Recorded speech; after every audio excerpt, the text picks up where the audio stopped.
Good morning, everyone. Let's start our third topic of this chapter, chapter number 5, Money, class 12, Macroeconomics. The third topic of this chapter is supply of money. Earlier, we have seen what are the forms of money and the barter system, exchange system of money we have seen in this chapter. The third system is of supply of money. How the money would be supplied to all of you. How the money will come. Where it is coming from.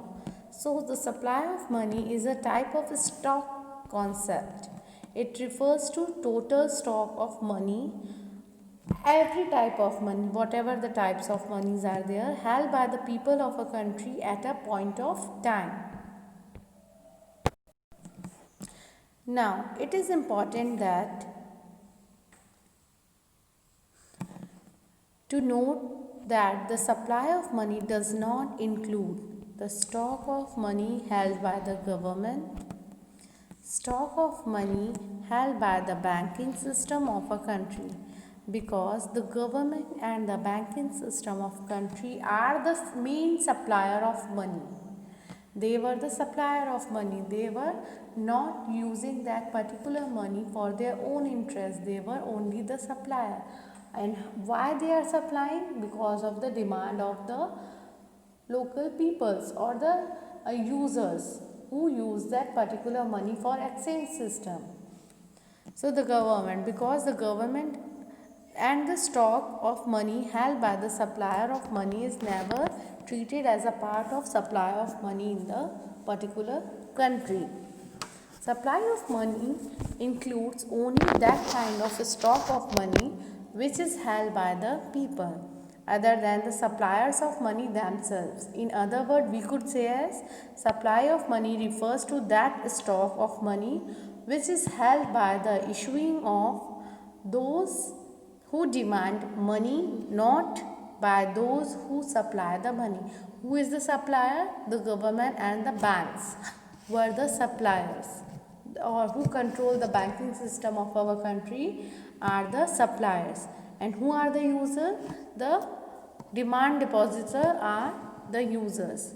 Who are producers of money? The government of the country and the banking system of our country, such as included the central bank or the commercial banks. Another one, measures of money. How could we measure the money supply in our country? It terms as 4 points: M1, M2, M3 and M4. But in this chapter, we could only see the M1. What do you mean by M1? That is measures of money supply. According to M1 measurement, money supply includes the following components: C, M1 is equal to C plus DD plus OD. Here C is referred as currency of a particular country. Each and every country we have seen there were different kinds of currency. So the currency is decided by the government, whether what type of coin, what type of design of rupees were there according to them.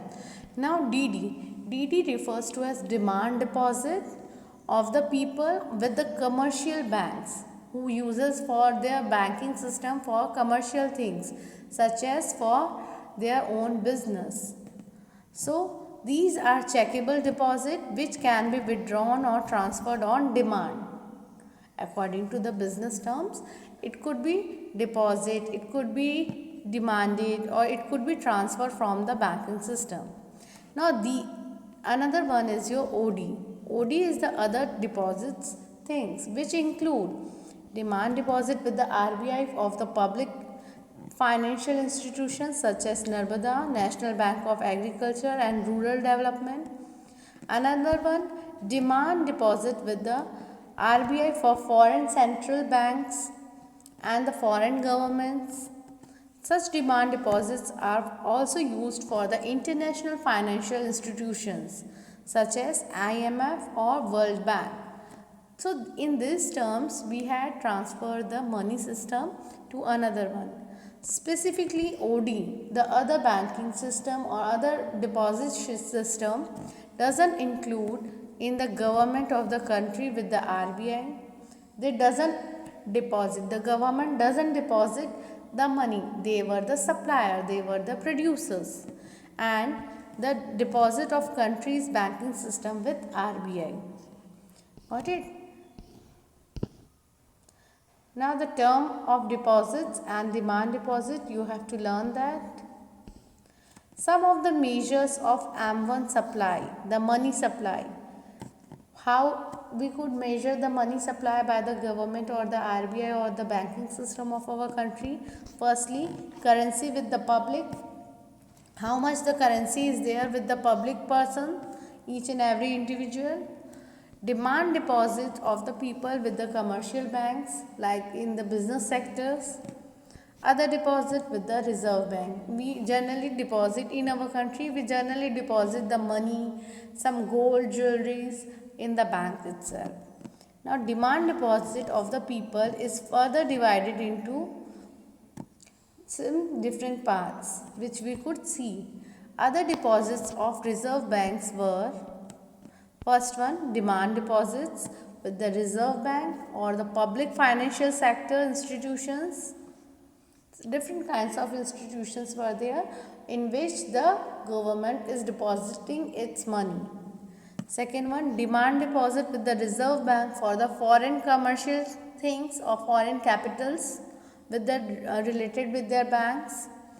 And the third one, demand deposits of international financial institutions such as IMF or World Bank.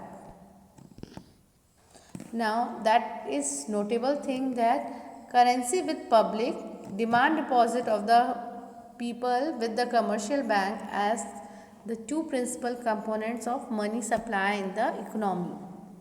Now who supply the money? I already told you, the central bank of our country, RBI, or the commercial bank of money, or the government. These three were the main suppliers of money.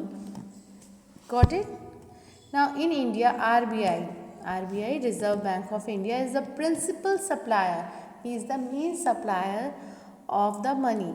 RBI issues the currency on the basis of minimum reserve system. Under this system, Reserve Bank maintain minimum reserve of 200 crores in the form of gold, in the form of foreign currency, or of these reserve, value of gold must be 115 crore. So this much of amount would be deposited by the RBI. Some commercial banks are the second significant source of money supplier, such as unlike the central bank, commercial banks do not have the authority of issuing currency. The commercial banks cannot issue notes or coins on the behalf of any of the persons. If they want to issue some currency, they have to talk with the RBI itself, because he is the main supplier of the money. Yet they are the supplier of the money, as they created money by the way demand deposits. These deposits serves as supply of money because these are the checkable deposits. People can withdraw these things or transfer these money by the writing of checks. Now by simply nowadays we could e-transfer that particular money. Money created by the commercial banks by the way of demand deposits is known as bank money. Now the last one, the government. The government is the third main source of money supplier in the country. In India, the Ministry of Finance, which we have seen nowadays, who is the main leader of that particular main minister of the Ministry of Finance is Nirmala Sitharaman, who issues 1 rupee note or coins or for all the denominations process. The bank money and the high powered money are such monies which refers to the demand deposits. Demand deposit according to people for their commercial things or commercial banks, where they could deposit that thing or where could they demand through the commercial banks. High powered money, that is the total of sum currency held by the people, vault cash or commercial banks. Cash reserves of the commercial bank with the RBI, this is known as monetary base or the base of money in the economy. That is your chapter. Now state the principal components of money supply: the currency held by the public, their demand deposits and other deposits were the main principle of components of money. Now who are the main suppliers? Main suppliers are the RBI in our country, then government and some commercial banks. But main supplier is the RBI. And rest all is your exercise. Thank you.